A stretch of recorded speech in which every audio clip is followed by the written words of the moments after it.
When I first picked up Stray, honestly, I was expecting kind of a simple platformer, with some cat-like mechanics maybe. Something where maybe I can knock some stuff over and meow at things and jump around. When I started playing it, I realized that this isn't just the funny cat game that I had seen through all the marketing and stuff. It starts off that way kind of, but gradually you start to realize that it's not. At the start, it's very simple and it's kind of a little relaxing, but then suddenly you're pulled into this atmospheric mystery of an abandoned city. You learn about these artificial beings, and you start to get a creepy sense that something is deeply wrong with the world that you're in. So I really did not expect to like this game as much as I did when it was all said and done. This game isn't good because of a particularly incredible story or some sort of addicting gameplay loop. Really, it's good in the way, other fine pieces of art are great. It's great in the same way you might enjoy a novel like 1984 by George Orwell. It creates a terrifying and, in my opinion, depressing world. It forces you to ask actually important, substantive questions. Questions about what differentiates humans from these robots, and what could a post-human world feel like, and why even small living things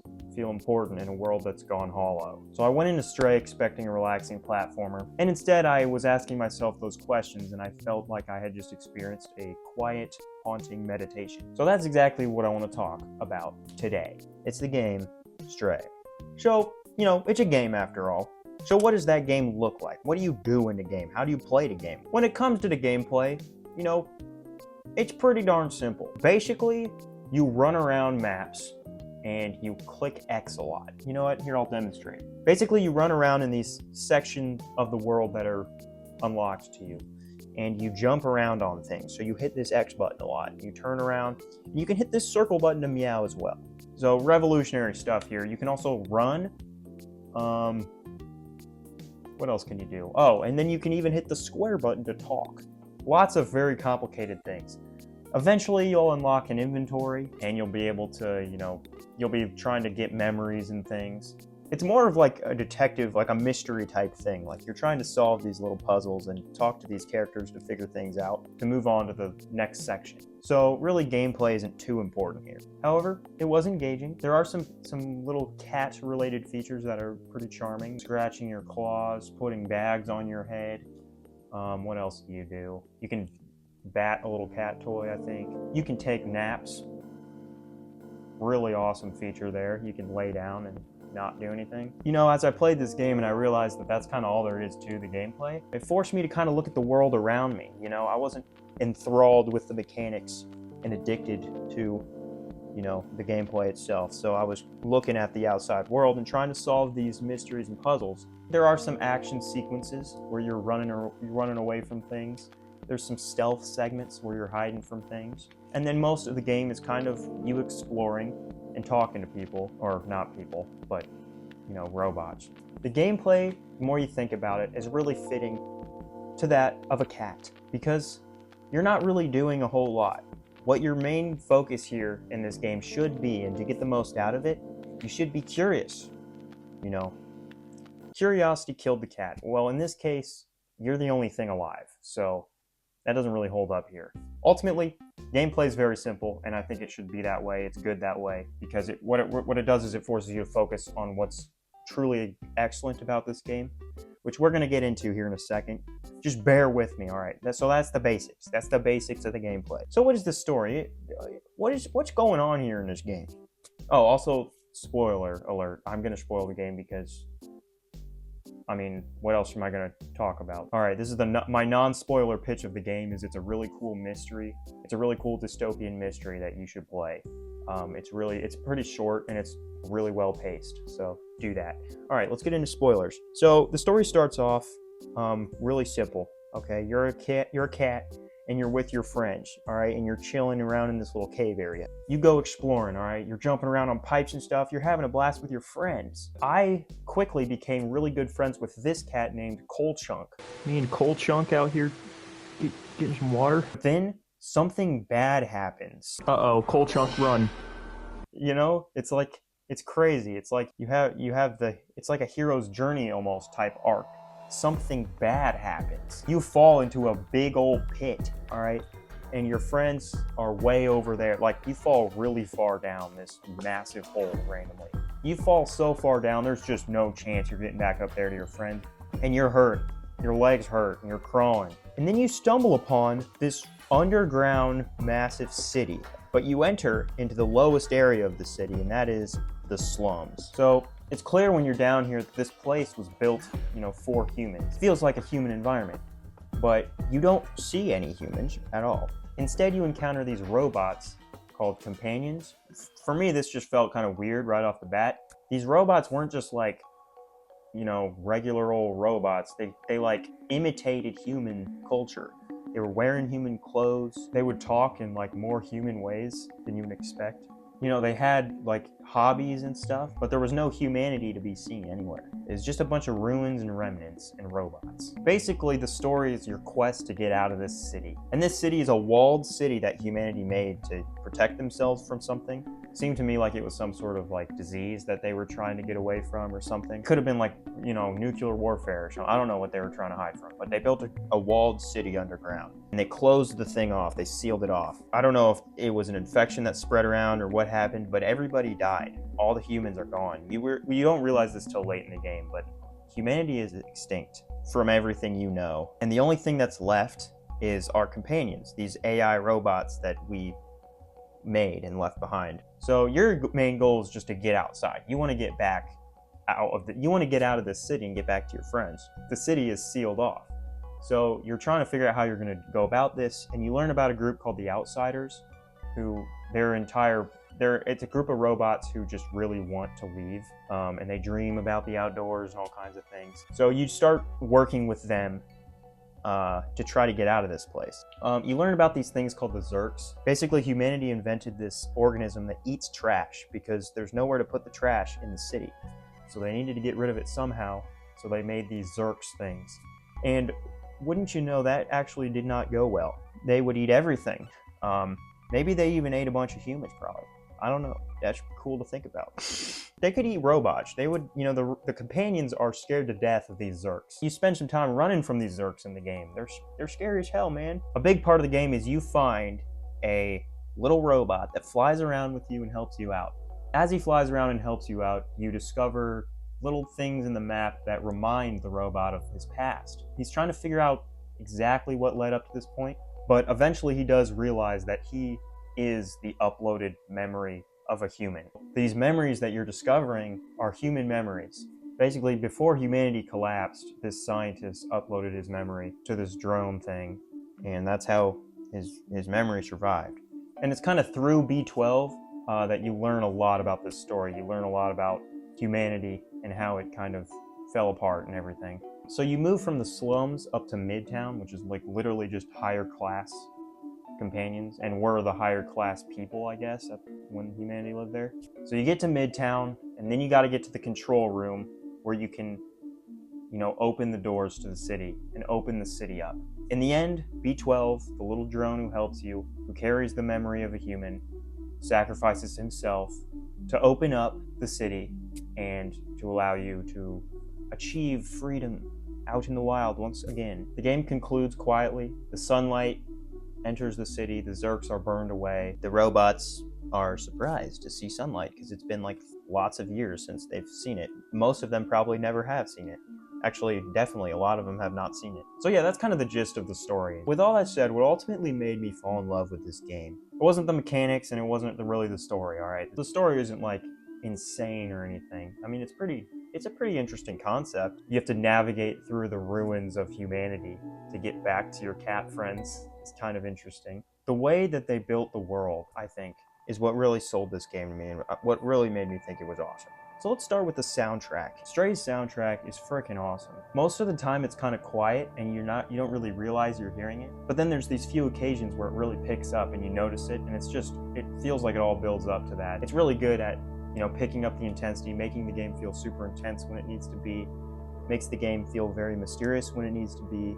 Most of the time making you feel really depressed because you kind of should be, because humanity's dead. But then there's also a lot of times when it's really charming. And then it even feels robotic, which is perfect. One of my favorite parts of this game was interacting with there's this little robot who sits in the slums, and he's got this little gas can guitar thing. And you find these music pieces and you give it to him and he plays them. I love that because the way he plays it sounds so much like you can just listen to it and you can hear how it sounds like it's not like it's human music. I think it's mostly human composed. I think there were maybe a song or two that was composed by the companions, which is interesting. You can tell when the robot plays it, it sounds kind of robotic, and you can really feel the gap. You can feel what's missing in these companions. Ballad of the Lonely Robot. I think I can play this, look. Huh.